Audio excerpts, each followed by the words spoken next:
Bonjour et bienvenue dans cette nouvelle série HTT Stories, le podcast qui retrace le parcours de mes invités, anciens lauréats du Handitech Trophy, depuis le concours jusqu'à aujourd'hui. Je suis Marion, chef de projet communication et événementiel chez Job in Live, cabinet de recrutement et agence de communication RH à l'origine du Handitech Trophy. Aujourd'hui, je suis avec Maxime Loubard, le fondateur de Wise, une technologie oculaire permettant aux personnes paralysées et dans l'incapacité de s'exprimer de retrouver la communication. Bonne écoute à toutes et à tous.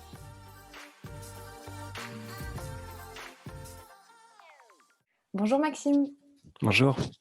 Alors Maxime, tu es le fondateur de Wise. Tu as participé au Handitech Trophy en 2018 et tu as remporté un trophée dans la catégorie projet étudiant. Est-ce que pour commencer, tu peux nous en dire un peu plus sur le dispositif que tu as développé ? Oui, bien sûr. Alors, à l'époque, c'était en 2018 un dispositif qu'on avait développé dans notre école d'ingénieurs, où on avait tenté de faire une paire de lunettes connectées qui permettent aux patients qui sont totalement paralysés, dans l'incapacité de s'exprimer, de pouvoir retrouver la communication grâce aux yeux. Parce qu'on s'adresse à des pathologies pour lesquelles c'est neurodégénératif. Et tout au long de la maladie, le patient, au final, ne peut plus bouger ses muscles et n'a plus que les yeux qui bougent. Et donc, on est parti de cette capacité physique-là pour tenter de créer derrière un dispositif qui permette de retrouver la communication grâce à cela. Donc, on a essayé de partir de ça pour se dire que l'œil, et notamment le clignement de l'œil, pouvait interagir comme un clic de souris sur une interface de communication.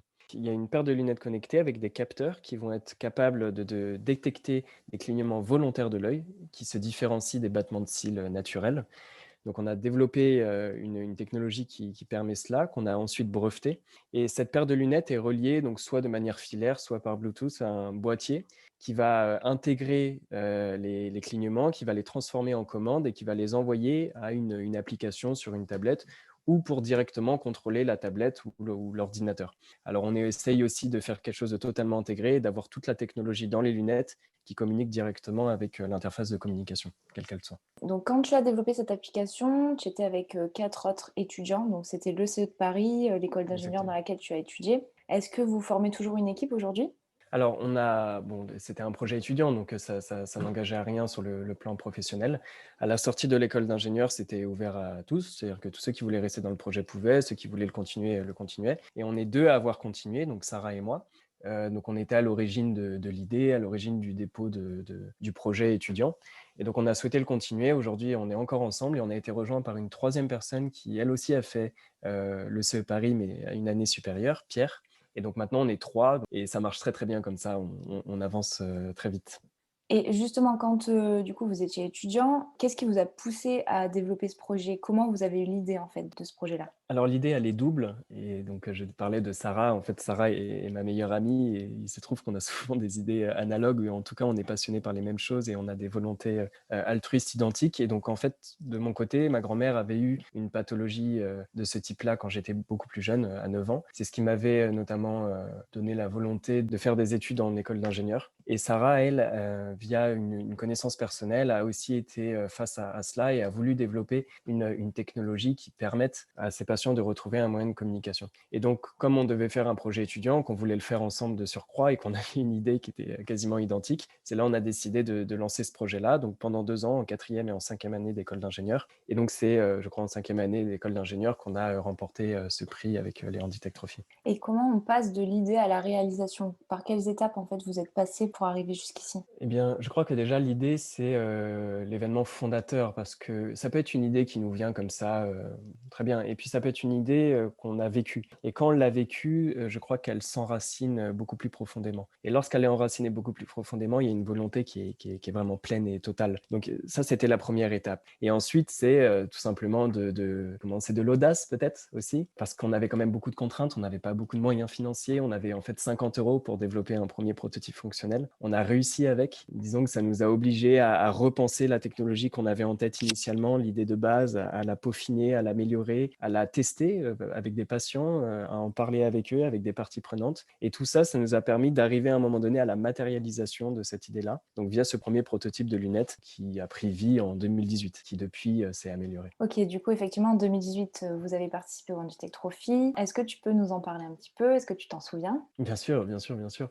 Je m'en souviens parce que c'est oui, une des premières fois, je crois, où j'allais récupérer un prix sur une scène. Et donc, c'était un moment Bon, j'étais tout seul sur la scène et pour autant, je sais que derrière moi, il y avait, je représentais plutôt une équipe que moi-même et donc il y a aussi ça et il y a aussi ce bonheur après d'appeler, son grand-père et de lui dire qu'on a gagné un premier prix sur ce projet qu'on développe pour sa grand-mère et puis même pour les autres en fait, pour Sarah et les autres étudiants qui étaient avec nous, qui ont peut-être quitté le projet mais qui ont beaucoup œuvré dedans, en amont pendant 2 ans.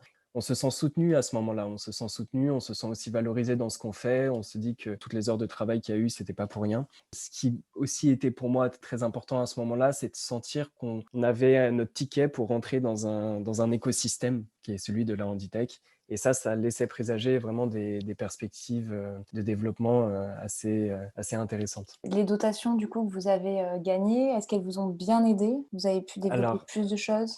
à l'époque, il n'y avait pas de dotation financière. Il y avait quelques accompagnements proposés par des partenaires, plutôt du mécénat de compétences, et notre droit d'entrée pour 1 an au sein de la Handitech. Et c'est surtout cette partie-là, moi, qui m'a beaucoup apporté, parce qu'elle m'a permis d'intégrer notamment le bureau inclusif, qui était une sorte de réunion de plusieurs projets qui permettraient le retour à l'emploi pour les personnes en situation de handicap. Et on allait dans plein de villes, partout en France, pour aller présenter cela dans des entreprises, pour leur montrer qu'il y avait des choses qui étaient en train de se développer, des choses qui existaient et que ça pouvait leur permettre d'inclure davantage eux aussi à leur échelle des personnes en situation de handicap dans l'emploi. Et donc ça a été vraiment, je crois, formateur parce que j'ai pu rencontrer, je crois que j'étais l'un des projets les moins avancés à ce moment-là puisqu'on venait de gagner le prix étudiant et j'ai été avec des projets qui avaient déjà commercialisé, qui avaient déjà des expériences et donc leur retour d'expérience, déjà leur bienveillance, que ce soit des équipes de Job in Live ou des projets de la Handitech, la bienveillance et les conseils surtout, tout ça, ça aide. Et je crois que c'est vraiment faire partie de cet écosystème-là qui m'a permis d'avancer sur cette année-là. En parallèle, j'étais aussi étudiant entrepreneur dans un pépite, donc ça m'a beaucoup aidé. Mais au niveau de la Handitech, voilà, c'est vraiment cet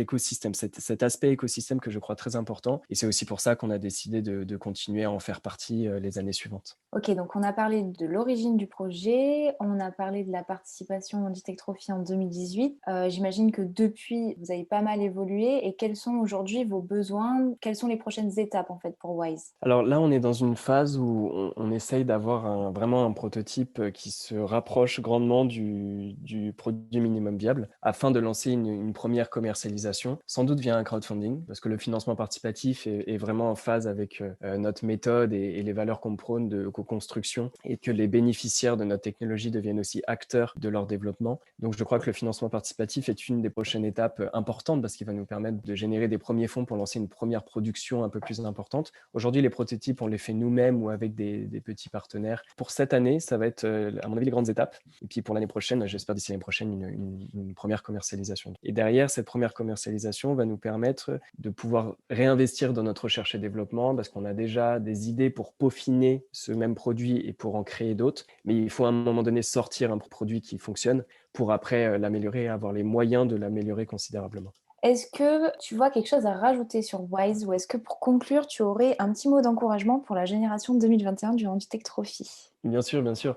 Il faut comprendre que dans le champ du handicap, on parle de concurrence parce que c'est un marché économique comme un autre, mais je crois que dans ce marché-là, plus que dans aucun autre, il y a une forme très puissante de collaboration et de bienveillance. Et je crois que tous les projets qui s'inscrivent dans cette mouvance-là vont s'y retrouver. Et c'est pas forcément le projet qui va gagner, qui mérite de faire partie de cela. Je crois que c'est tous les projets et toutes les initiatives en ce sens, qu'elles soient de start-up, d'associations ou d'entreprises elles-mêmes qui veulent aussi faire avancer à leur échelle. Donc je crois qu'il faut juste croire en son projet, ne pas avoir peur d'en parler, ne pas avoir peur de subir la critique, parce qu'elle sera la plupart du temps constructive. Et tout ça, ça va nous permettre tous ensemble d'améliorer l'inclusion dans notre société. Et c'est surtout que c'est de notre devoir de permettre à son prochain de faire corps avec la société. Et donc je crois, et je parle surtout là pour les projets étudiants, les autres n'ont pas besoin de mes conseils, ils sont déjà bien avancés. Dès lors où il y a cette fibre-là qui nous incite à faire un projet lié au handicap et à l'inclusion, il faut persévérer, il ne faut pas avoir peur de se faire aider, de solliciter, de demander des conseils, de demander de l'expérience. Et ensuite, ça va couler tout seul.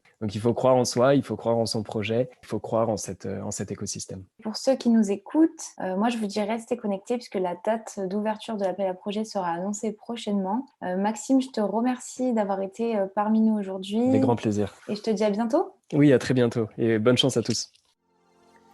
Merci beaucoup pour votre écoute. Avant de nous quitter, si vous avez aimé ce podcast, n'hésitez pas à nous le dire en commentaire et à vous abonner à nos réseaux sociaux si ce n'est pas déjà fait. Rendez-vous très vite pour un nouvel épisode HTT Stories.